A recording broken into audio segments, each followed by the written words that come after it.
नरेंद्र भाई मोदी की सरकार का जो तीसरा टर्म है उसका ये पहला बजट श्रीमती निर्मला सीतारमण जी ने प्रस्तुत किया। यह बजट गरीब कल्याण का बजट, यह बजट महिला उत्थान का, युवा उत्थान का और किसान कल्याण का बजट, जहां 80 करोड़ गरीबों को निःशुल्क राशन वो लगातार मिलता रहेगा।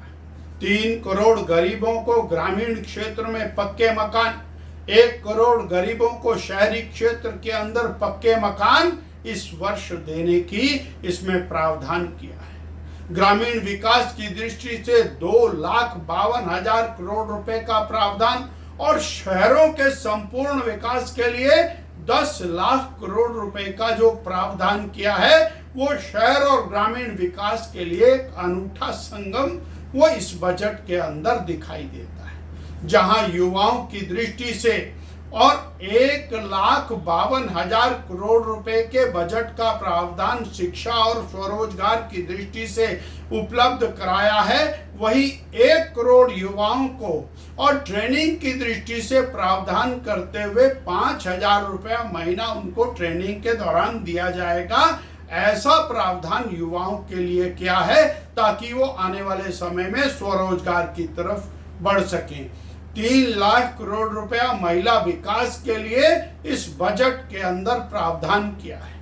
किसानों को मिलने वाली किसान सम्मान निधि वो 9 करोड़ किसानों को वो जारी रहने वाली है। साथ ही 1 करोड़ किसानों को विशेष पैकेज की दृष्टि से उनकी कृषि में विकास करके और उनकी आमदनी को बढ़ाने का प्रावधान किया जाएगा। इसी के अंदर मूंगफली है, तिलहन है और अन्य जो ऐसी चीजें हैं जिसके कारण किसान की आमदनी बढ़ती है, दलहन इत्यादि, उन्हें बढ़ाने का प्रावधान करते हुए किसान को मजबूत करने का प्रावधान किया जाएगा और उसकी एमएसपी को इस कदर बढ़ाया जा रहा है ताकि कम से कम 50% का प्रॉफिट मेरे किसान को प्राप्त हो। और इंफ्रास्ट्रक्चर यानी सड़क इत्यादि के निर्माण के ऊपर 11,11,000 करोड़ रुपए का व्यय भारत के इतिहास में पहली बार है।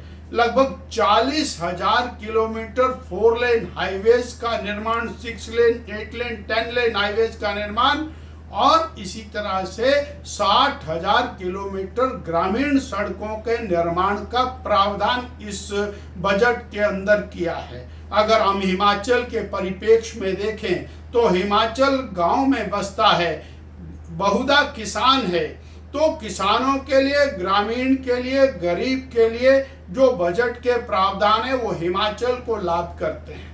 और जो इंफ्रास्ट्रक्चर बजट है उसका सर्वाधिक लाभ हिमाचल प्रदेश को मिलने वाला है, क्योंकि हिमाचल प्रदेश में 4 लेन हाईवेज का जाल बिछ रहा है। साथ ही ग्रामीण सड़कों के निर्माण, रखरखाव और उनकी इंप्रूवमेंट की दृष्टि से विशिष्ट प्रावधान किया गया है।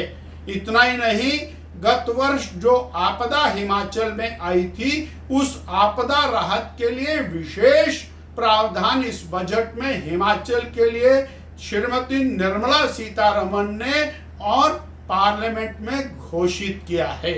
जो मिडिल क्लास है, जो नौकरी पेशा है, उसके लिए टैक्स में जो राहत दी गई है वो काबिले तारीफ है। एक नौकरी पेशा को लगभग 17,500 रुपए और टैक्स के अंदर रिलीफ मिलने वाला है। इस प्रकार जनमानस, सामान्य जनमानस के कल्याण का बजट, भारत के हिमाचल के विकास का बजट, गरीब के कल्याण का, युवाओं के कल्याण का, युवाओं के, महिलाओं के उत्थान का और किसान के प्रोग्रेस का ये बजट है। हम इस बजट के लिए हिमाचल वासियों को बहुत बहुत बधाई दें।